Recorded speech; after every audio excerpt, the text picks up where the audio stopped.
Nanjing, 2025. Un hombre con peluca, maquillaje y voz femenina logró engañar a más de 200 hombres. Se hacía llamar Sister Hong y grababa todo, sin que ellos lo supieran, sin que dieran su consentimiento. Lo más perturbador no fue el engaño, sino lo que hizo con esas grabaciones. Durante semanas, las redes sociales en China hervían con rumores imposibles. Un influencer femenino extremadamente popular no era una mujer, era un hombre. Y no cualquier hombre.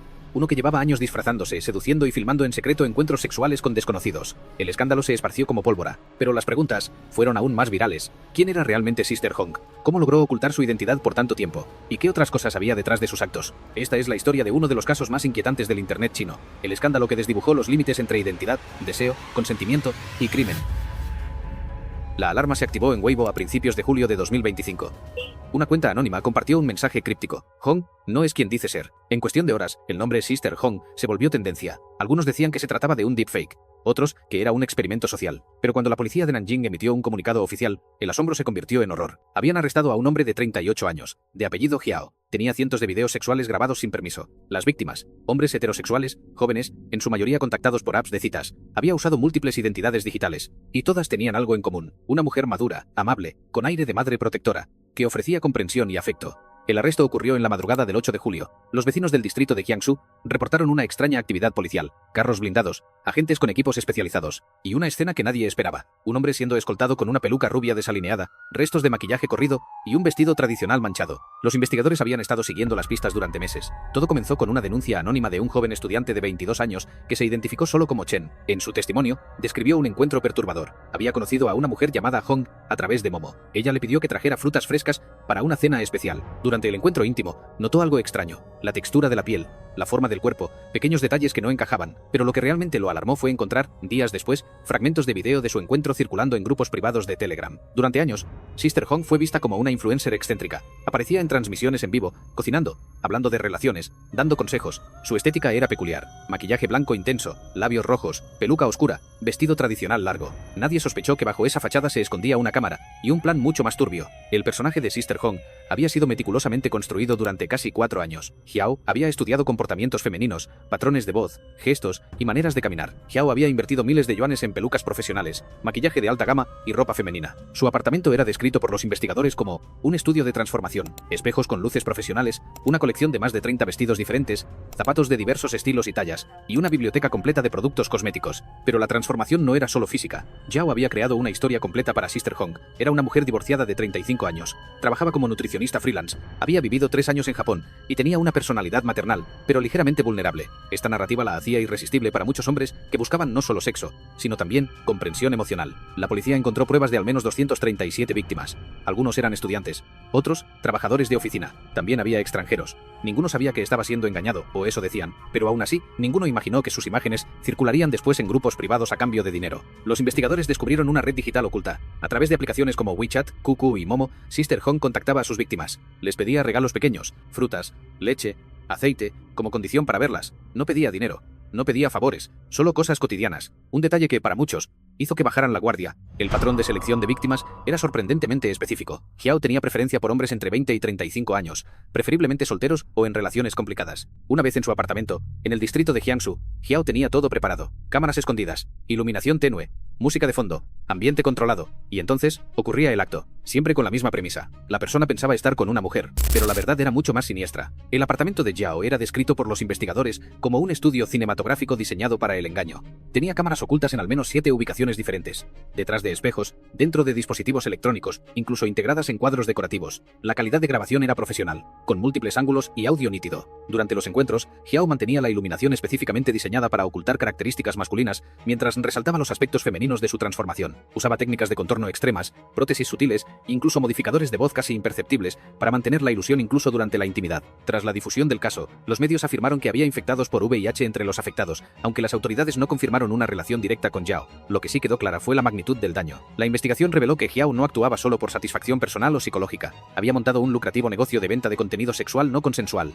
Los videos eran vendidos a través de plataformas encriptadas, principalmente en mercados de la dark web, pero también en grupos privados de aplicaciones convencionales. Los precios variaban según el contenido. Videos simples costaban entre 50 y 100 yuanes, mientras que grabaciones más explícitas o que incluían víctimas particularmente atractivas podían venderse por hasta 500 yuanes. Se estima que Yao había generado más de 200 yuanes, aproximadamente $28, durante los 4 años de operación. Pero el aspecto más perturbador era la personalización del contenido. Yao había desarrollado un sistema de pedidos especiales, donde compradores podían solicitar víctimas con características específicas. Si alguien pedía un hombre joven con gafas y acento del norte, Yao cazaba específicamente ese tipo de víctima. Los investigadores encontraron evidencia de una red de clientes regulares, incluyendo coleccionistas de este tipo de material, que habían comprado decenas de videos. Algunos clientes habían desarrollado favoritos entre las víctimas y pagaban premium por contenido adicional de las mismas personas. Los psicólogos que estudiaron el caso sugirieron que Yao podría haber desarrollado lo que llamaron trastorno de identidad performativa, una condición donde la persona no necesariamente se identifica como del género opuesto, sino que encuentra poder y control a través de la capacidad de transformarse completamente en otra persona. En redes como Douyin, el TikTok chino, comenzaron a aparecer videos parodia, gente imitando su voz, usando filtros similares. Se volvió un fenómeno viral, pero detrás de la risa estaba el trauma, los rostros de quienes confiaron, los cuerpos expuestos sin permiso, las vidas marcadas para siempre.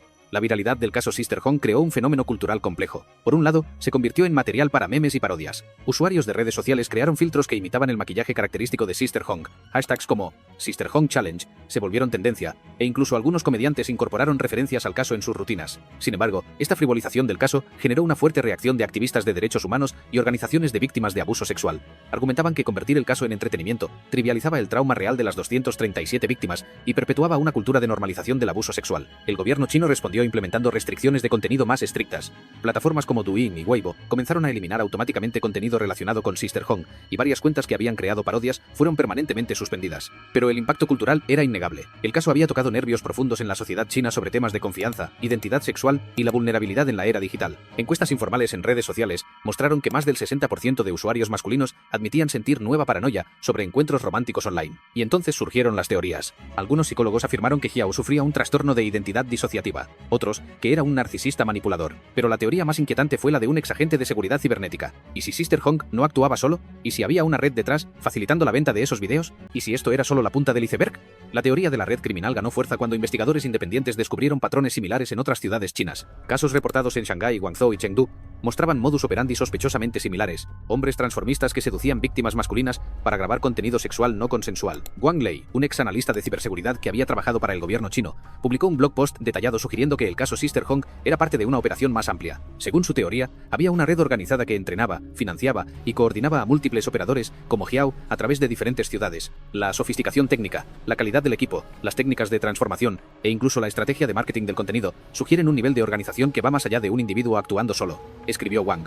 Su post fue eliminado por las autoridades después de 48 horas, pero capturas de pantalla circularon ampliamente en foros underground. Otros teorizadores sugirieron conexiones con redes internacionales de tráfico de contenido sexual. Señalaron que algunos de los vídeos habían sido encontrados en servidores fuera de China, y que los métodos de pago utilizados incluían criptomonedas, sugiriendo operaciones sofisticadas de lavado de dinero. La policía no confirmó ni desmintió estas hipótesis, pero la investigación sigue abierta, y cada día aparecen nuevos testimonios, nuevas víctimas, nuevas pruebas. Aún así, hay quienes defienden a Yao, alegan que las víctimas aceptaron el encuentro, que no hubo coerción directa, que todo fue un malentendido. Pero la ley china es clara. Grabar sin consentimiento es delito, y más aún si se comercializa ese material. El caso Sister Hong expuso lagunas significativas en la legislación china sobre consentimiento y derechos digitales. Mientras que grabar sin consentimiento era técnicamente ilegal, las penas eran relativamente leves, especialmente cuando se comparaban con la magnitud del daño psicológico causado. Abogados especialistas en derechos digitales argumentaron que China necesitaba leyes más específicas sobre engaño sexual, situaciones donde el consentimiento se obtiene bajo premisas falsas fundamentales. Si una persona consiente a sexo con una mujer, pero en realidad está siendo engañada para tener sexo con un hombre, ¿sigue siendo consentimiento válido?, preguntó la jurista Li Xiaomei en una entrevista con South China Morning Post. La pregunta dividió a la sociedad china. Encuestas mostraron que el 45% consideraba que Yao había cometido una forma de violación por engaño, mientras que el 32% creía que las víctimas habían sido cómplices involuntarios, pero no víctimas de un crimen sexual per se. El 23% restante se mantenía indeciso. Grupos conservadores aprovecharon el caso para argumentar contra los derechos LGBTQ+, sugiriendo que la fluidez de identidad sexual creaba peligros sociales. Por el contrario, activistas LGBTQ+, argumentaron que el caso no tenía nada que ver con identidad sexual legítima, sino que era simplemente un caso de abuso criminal que no debía ser usado para atacar a comunidades marginalizadas. El clímax del caso llegó cuando se filtró uno de los vídeos. Internet explotó, cuentas fueron suspendidas, plataformas bloquearon búsquedas relacionadas, pero ya era tarde. La imagen de Sister Hong, con su rostro maquillado y su sonrisa congelada, ya era parte del imaginario colectivo. La filtración del video marcó un punto de inflexión en cómo China maneja crisis digitales de esta magnitud. En cuestión de minutos, el video se había compartido miles de veces a través de múltiples plataformas.